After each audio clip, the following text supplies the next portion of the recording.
What's going on, V fam? Your boy Juan Valdez back with a brand new video. I hope you guys are all having an incredible day so far.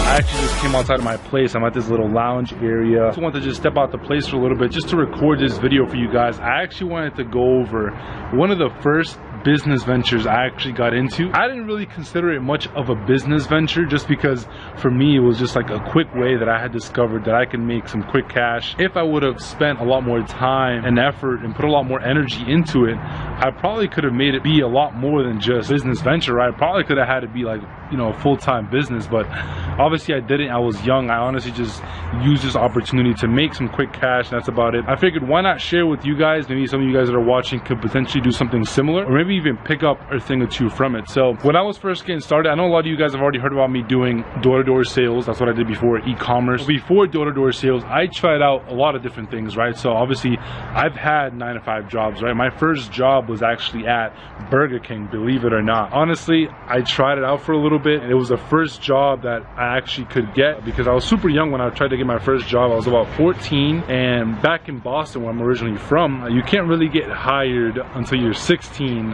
in like other jobs, like retail jobs at the mall or like a kiosk or things like that. And that's what I originally wanted to go for, but obviously I couldn't get hired, so it's something I can do.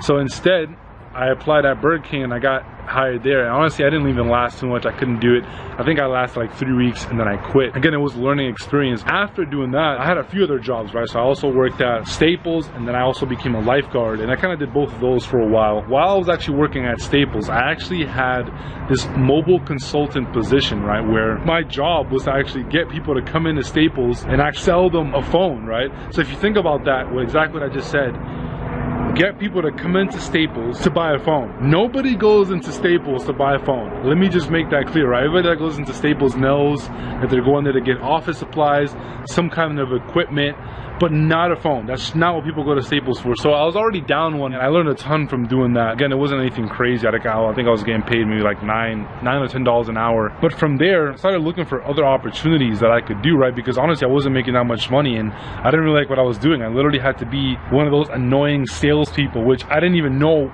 about sales or, you know, what people thought about salespeople or anything at that time. Honestly, I was just a guy that, you know, they gave me a ton of flyers too. They told me I needed to sell phones, and you know, I did the best I can. So for me, I was also very introverted at that time, so I didn't really like speaking to people. So I was already down too, right? I had to do something that nobody wanted to do, which was come into Staples and buy a phone. Then I had to do something that I was already uncomfortable with doing, which is like naturally being outgoing and like speaking to a lot of people. So those are things that, again, like I'm already down to for the count, and I did it. So doing that, I had to get a lot more innovative, right? I had to think about how else can I make money? Like, I don't really like doing this. Like, I need to find another way that I can also make some cash. So what I actually started to do is I actually would go on this website called Craigslist. I started to think about, well, what if I can just take whatever money I made from like my next paycheck, which is like nothing crazy, maybe like $200 or $300, and I buy a cell phone from Craigslist for a reduced price of whatever it's going for, and then I just sold it to somebody else for a lot more. Honestly, the idea just came from, again, I'm selling phones, so I'm like, how else can I sell phones, right? And then what I literally went ahead and did is that same day I went back on Craigslist. I took pictures of the phone as if it's a brand new phone, and I literally listed it back on Craigslist for an extra $40. It wasn't anything crazy, just $40, because again, for me, I just wanted to try it out. Believe it or not, within the next couple days, I sold that phone, and I was like, wow, I can't believe I just did that. So once that worked for me the first time, I doubled down on it, now that I think about it. And for those of you guys that don't know what the double down concept is, it's pretty simple. Simply, once you find something that works in business or life, you double down on it, right? Because obviously it's already worked once, it can probably work again. And I kept doing that in cycles, right? So every time I would get paid, I'd redo it. And obviously it got to a point where I was able to do it a couple of times a week. Not only could I do it with phones, with Galaxies, but I could do it with iPhones. So then I started to do it with iPhones. After a while, like, I was literally known for the guy that sold phones, right, all over. I can get anyone a phone because that's what I did. So it took me a while, but I think I may have made maybe 1,000 or 2 after a certain period of time. And my strategy literally was going on Craigslist. I would find whatever product was hot at the time. At this time, it was cell phones.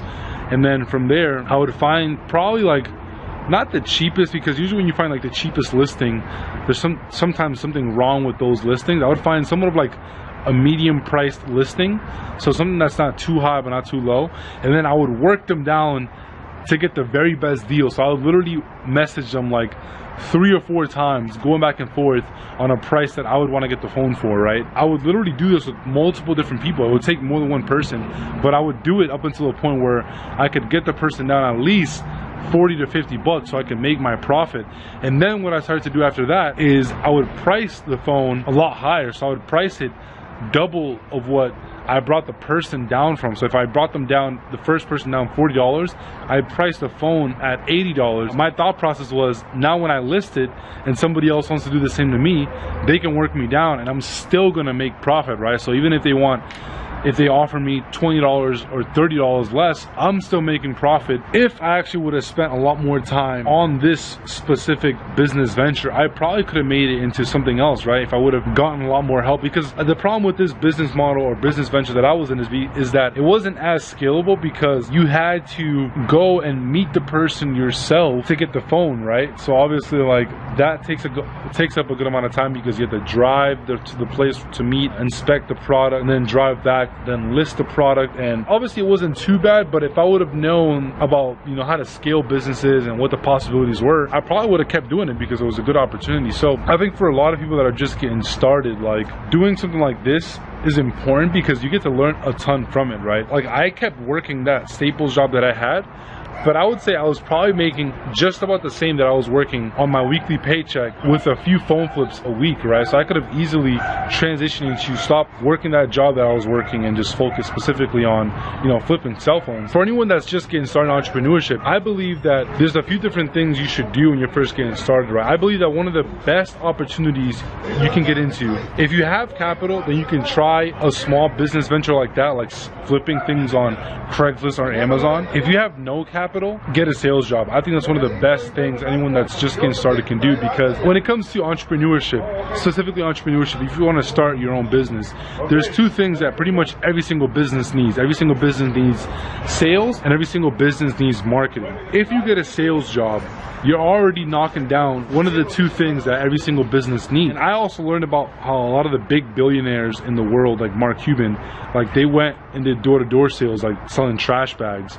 So I figured, you know, if they did door-to-door sales, then I can do door-to-door sales too. If you're just getting started, if you have capital, again, I would definitely consider trying out a different business venture, maybe like flipping cell phones, or if not, you know, trying out something like e-commerce, drop shipping, affiliate marketing, social media, agency, Amazon FBA, any of those I would recommend for you to try out. If you have no capital, sales for sure. If you learn sales, one, it's going to be a good learning experience, because you're going to learn a ton. I've learned a lot of life lessons that I probably wouldn't have been able to learn anywhere else. I learned how to communicate with people, how to get my message across, which is something that's super important for everybody to know how to do. And I got to learn a good amount about psychology. Now, learning psychology is huge, because the psychology that you learn in sales, you can then use it for marketing. Again, you can try out a business venture. Again, it all depends on whether you have capital or whether you don't. That's right. When it comes to marketing, setting up product descriptions, things like that, I literally use the exact same psychology tactics that I use when I did sales. I am about to get back inside, get some work done, but check out the place right here. This is where I live at. You know, it's a pretty decent spot. It has palm trees all over. There's also like this pool area where the boys are at right now. They actually took Pluto over there. I was over there for a little bit, but it got super hot out and I'm trying to stay away from the sun. I'm already tan enough. So that's pretty much it for this video. I hope you guys picked up a thing or two. If you did, make sure you drop a like on this video, and also comment down below and let me know what you guys think about my first business venture, and also let me know about what other potential ventures you guys would want to get into, or if there's anything else that you would want me to talk about, right? And of course, if you haven't already, make sure you join the V fam, smash that subscribe button, and I'll see you guys in the next video. Peace.